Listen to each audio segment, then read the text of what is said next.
Perkenalkan, nama saya Anak Agung Arisa Tardini Suara, NIM 1905-120-4050. Pada kesempatan kali ini, saya ingin menjelaskan tentang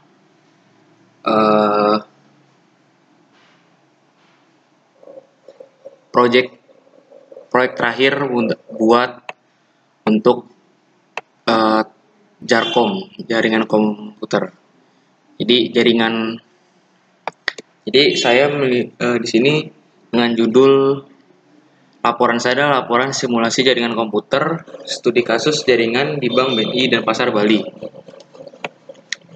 Jadi di sini dibuat oleh Anak Agung Satya yaitu saya sendiri dari NIM 1905-120-4050 dari jurusan TI 2019A, jurusan Teknik Informatika, Fakultas Teknik Universitas Negeri Surabaya.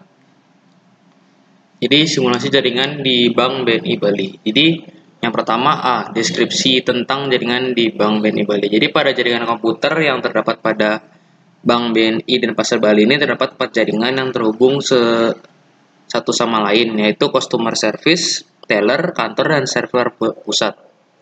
Customer service memiliki server sendiri yang berfungsi untuk menyimpan dan mengambil data, khususnya customer service. Kemudian pada teller sendiri memiliki satu server sendiri yang berfungsi untuk menyimpan data keluar masuknya uang pada teller. Setelah itu adalah kantor yang berfungsi untuk menerima dan mengirim data dari cabang-cabang lain. Yang terakhir adalah server pusat yang berfungsi untuk mengirimkan data ke BNI yang lain dan menerima data dari bank BNI yang lain. Nah, sekarang kita masuk ke dalam skenario percobaan. Dalam percobaan ini, kita mensimulasikan dan mengemulasikan jaringan komputer di Bank BNI dan Pasar Bali seperti gambar berikut.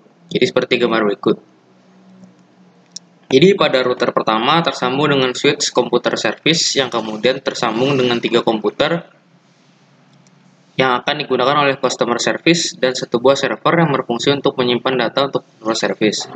Pada router kedua tersambung dengan switch teller yang kemudian tersambung dengan 3 komputer dan satu buah server yang berfungsi untuk menyimpan data dan pengeluaran dan pemasukan pada teller.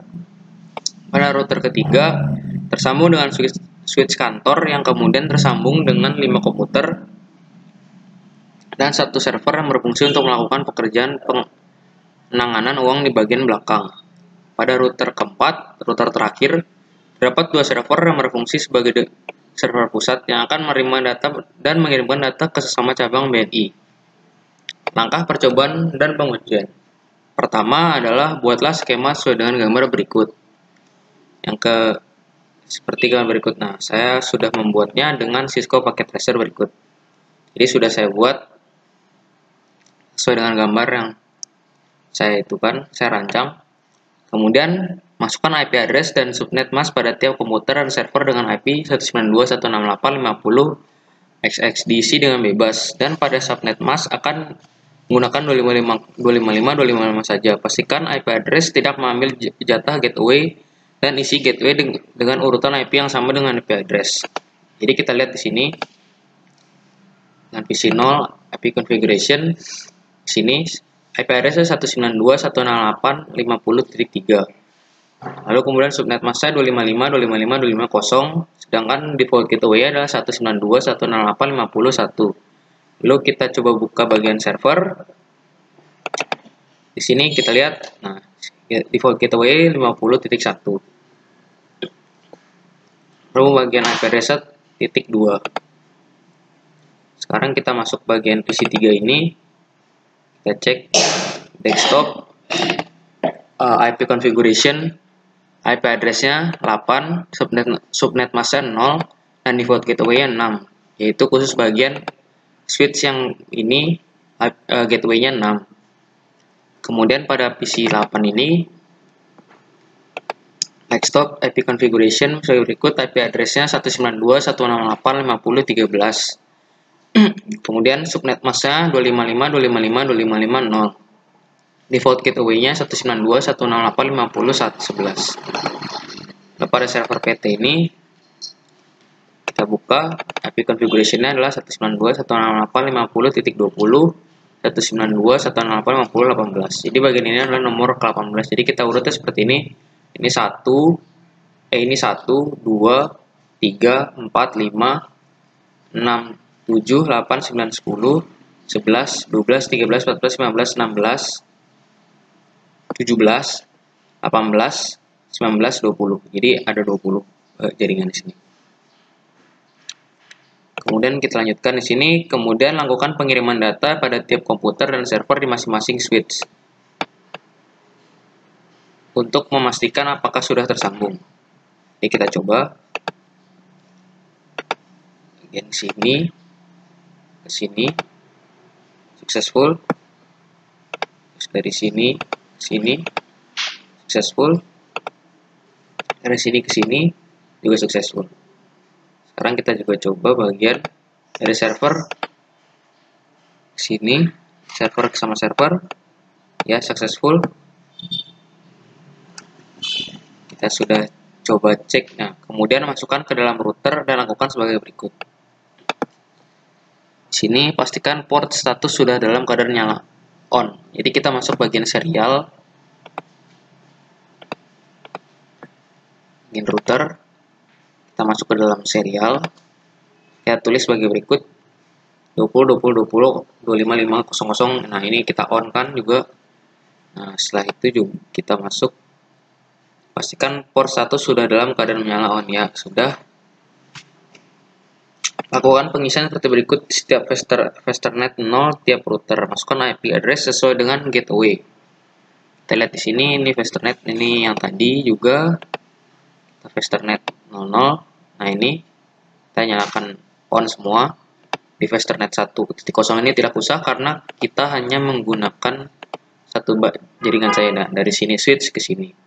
Kalau dari serial baru dua-duanya kita masukkan karena dari sini ke sini. Karena dari router 0 ini ke router 2 dan router 1, ya. Oke, kita masukkan dengan serial. Kita lihat nih, serial kita on kan dan lakukan ke semuanya. Ini Fasternet, serial. Sudah semua masuk. Kemudian pada bagian router masuk ke bagian CLI dan lakukan sebagai berikut. Lakukan pada setiap router untuk memasukkan data switch ke dalam jalan router. Oke. Kita masuk ke dalam router lagi. Kita masuk CLI. Tadi ketik karena sudah diketik, ya, kalau udah masuk maka hijau. Udah saya skip. Kemudian setelah seluruh switch terhubung, lakukan hal berikut. Setelah terisi angka pada network, kemudian kita masukkan networknya di RIP, masukkan jaringan, lakukan pada semua router.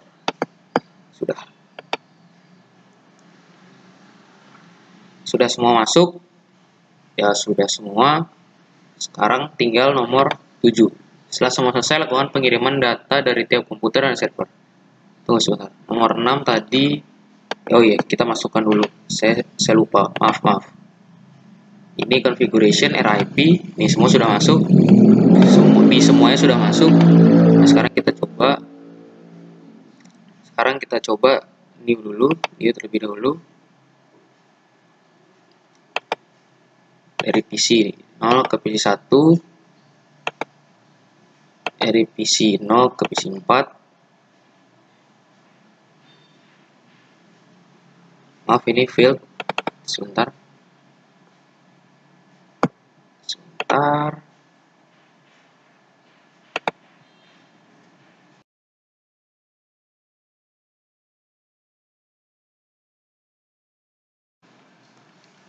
Nah, sekarang semuanya udah benar, udah successful, udah saya perbaiki semuanya.